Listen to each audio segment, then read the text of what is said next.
How you doing, Brian? I know it's a busy time of the year. Appreciate you taking some time to hop on. No problem. So, I know we can ask the obvious questions and where is this player going or where do you think this guy is leaning? But I think one of the questions I wanted to, just with your experience around the NBA, what is the lead up? Like, what's happening today? What's happening tomorrow? What are GMs? What are players? Can you just kind of give maybe a little behind the scenes approach over the next couple of days? Well, the teams have spent the last couple of months, in some cases a year, laying groundwork. Very rarely do things take place in the last moments or first moments of free agency that have not been set up. In a lot of cases, that comes to managing their salary cap. We don't talk about the Milwaukee Bucks as an option for LeBron because they haven't laid the groundwork to go after LeBron, as an example. The Lakers have spent more than a year laying the groundwork for the free agency here. And beyond the groundwork, you also do background research, which is where not only do you try to find out what's going to be important to the player, but in some cases you find out which direction you pitch the player. I remember vividly seeing a dossier of a high-level free agent at one time, and this team had decided that it was not worth trying to get a relationship with the wife, but instead to get a relationship with the mother. And that the pitch would have to be to the player and the mother, and the wife was a distant part of it. So you do stuff like that. You get that research, and then you prepare your pitch, in that way.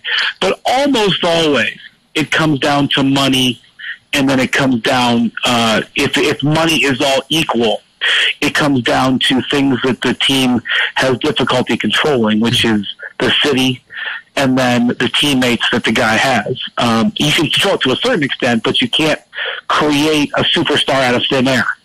And then if you do have a superstar or a star on the team, it helps to have that player involved in the recruiting pitch. You don't want to do that. If you're trying to create a team where you're bringing a star to where you've got a star, you really need to have the incumbent guys on board, whether it's in person in the pitch or whether it comes through, some sort of other sort of communication.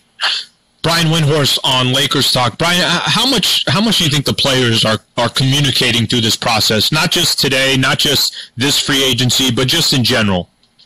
It depends. I mean, I think there's some players, like, for example, Paul George and LeBron James.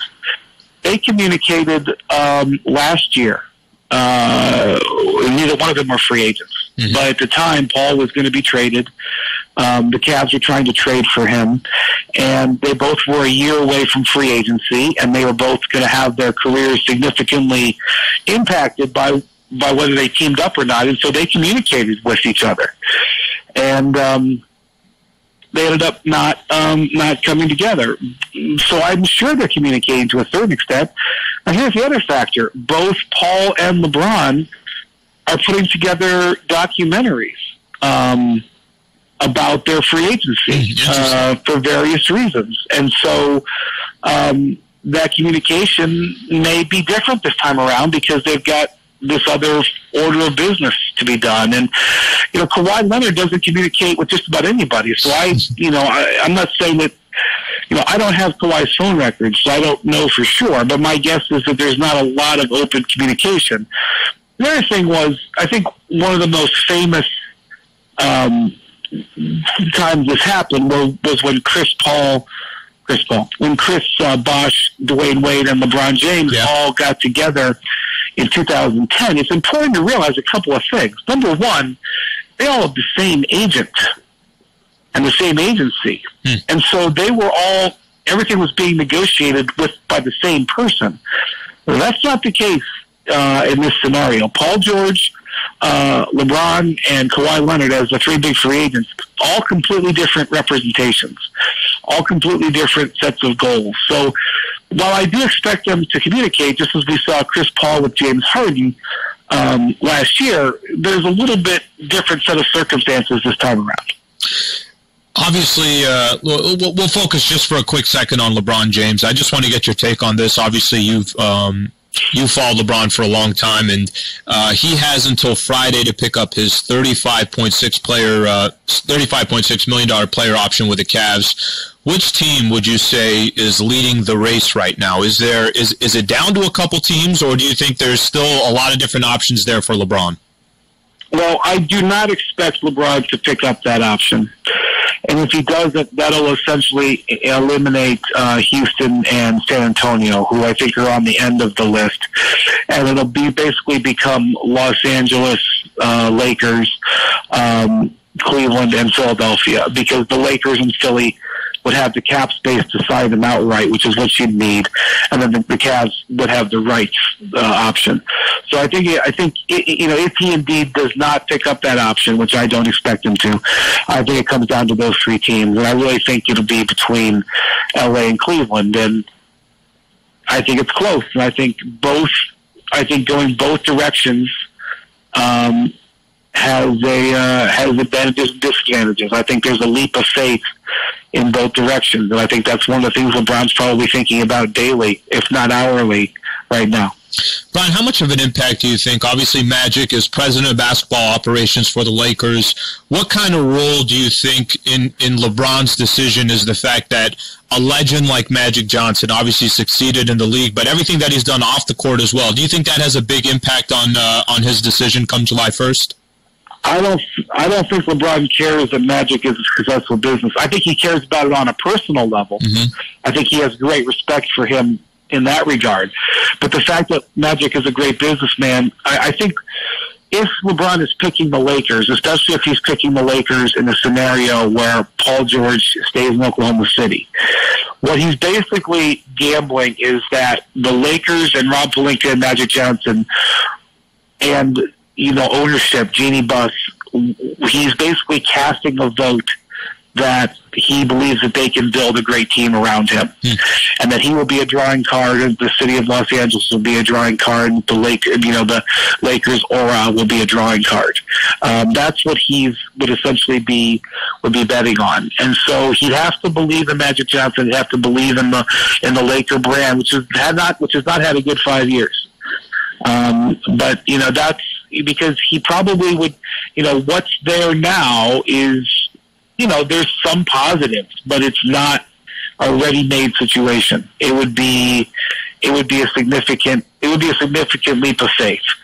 And, for as much as Magic and Rob are respected, I don't think that they have proven that they can build a organization yet. So it will be a leap of faith. But I will say this, when LeBron came to Cleveland, he didn't know anything about David Griffin. Yep. He didn't know anything about, about some of the things that they could do. He just took a leap of faith, and it ended up working out for him.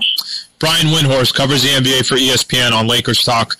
Brian, I think in the past you've at least for Laker fans, you've attached Paul George and LeBron James together, and like you stated a little bit earlier, there's many reasons for that.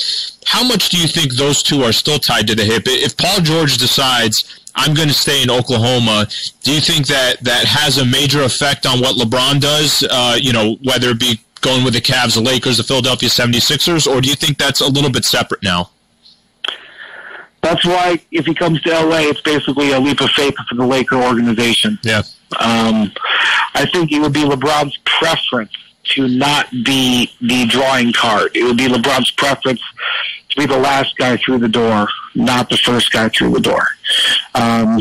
But if there's no other scenario out there, like if he looks at Cleveland and says, I don't like Cleveland's chances of building a consistent contending team around him for the next, whatever he's got left, 3 to 5 years, and he looks at the Lakers and says, well, they don't have it yet. I prefer that they have it. I would prefer that Brandon Ingram had made the All-Star team last year. I would prefer that Kyle Kuzma was a third-team All-NBA player. But, okay, I believe that they still have the cap space, and they still have the power of LA, and they still control their future draft picks, and they still have young players that are available in trade.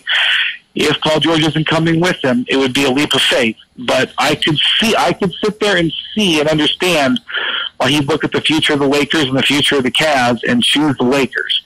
But I don't necessarily think he would be fully 100% comfortable that it was for sure going to work out. Brian, do you think earlier on, let's say 6 months ago, 8 months ago or so, you felt more confident that Paul George, the chances of him re-signing in Oklahoma City was less likely, and probably the chances of him coming to Los Angeles was more likely? Do you still feel that way, or do you feel that the Thunder really have a legitimate chance of re-signing this guy to a long-term deal? This is what my opinion always has been. Nothing really matters until you get down to the buzzer. It doesn't matter. It's kind of like an NBA game. Just because a team is up by 24 points in the second quarter doesn't mean the game is over. Just because the team's up by 12 to start the fourth quarter doesn't mean the game is over. It really comes down to what the score is at the very end. And so where Paul George's head is on June 30th, July 1st is what matters. And he may have indeed pretty much come to terms with what his choice is and what he's going to do. It doesn't mean he'll 100% do it, but that's the way I always feel. You can only really evaluate the circumstances with where they are at the moment, and that's the moment we're about to arrive at. And I do think that there's a strong feeling that the Oklahoma City has a good chance to keep him. Brian, let's just hypothetically speaking say LeBron stays in Cleveland, Paul George stays with the Thunder. What do you think becomes the front office focus? You think there's still an opportunity to go grab a big name? You think they would take a chance on a DeMarcus Cousins or any of these other names out here, or do you think the attention starts shifting to 2019? Yeah, I would definitely do that. I would keep my situation flexible. I would keep my cap space flexible. You can use it, but I think you should sign guys to 1-year contracts. I know that doesn't make people happy, but I thought that the Lakers had a really nice finish to the season, and Lonzo was better at the end than he was at the beginning, which is what you want. Ingram got better as season went along. Overall, as a team, they were better at the end than they were at the start, and so.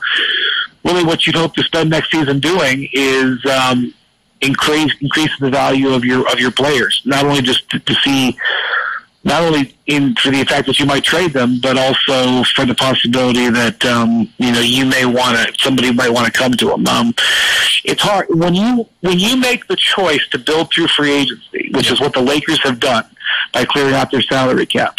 You really roll the dice. So, for example, let me just offer you the Miami Heat. They tried to build through free agency in 2010, and it was a jackpot. They get Chris Bosh, they get LeBron James, and it's glorious for 4 years. Mm-hmm. They elected to try to rebuild through free agency for the last few years, and they end up with Dion Waiters, Kelly Olynyk, James Johnson. Not exactly the same thing. And to me, I think they made a terrible mistake because I would rather take my medicine and take 1-year contracts, even though that's not the ideal thing to do for the upcoming season, than have my entire cap bogged down with Tyler Johnsons and Hassan Whitesides of the world that have very little value because of the length of their contracts. So if the Lakers miss on the 3 free agents or the 2 free agents plus Kawhi that they go after, I would say take a step back, keep your options open. They're getting closer all the time. All right, Brian, final question. Haven't heard too much about DeMarcus Cousins. How do you think his summer plays out? Do you think he goes back to the Pelicans? The Pelicans offer him some good money, obviously him coming off an injury. Or do you think that maybe the Pelicans, with the success that they had in the playoffs, they don't tie up all that money to Cousins? I think the Pelicans are prepared to pay the luxury tax next year. And so what I would do is, basically you're going to be paying DeMarcus Cousins to rehab for this season. So I would give him a 1-year contract with a team option for year 2 that you have control over. He's not going to want that. He's going to want player options. He's going to want, more guaranteed money. That's what my offer to him would be. And, we can debate how much of the second year would be guaranteed, but the team has to protect himself. That's a 12 to 15-month injury. I don't even know if you'd see who DeMarcus Cousins would be until March or April. So I don't think that anybody should count on DeMarcus Cousins to do anything next season.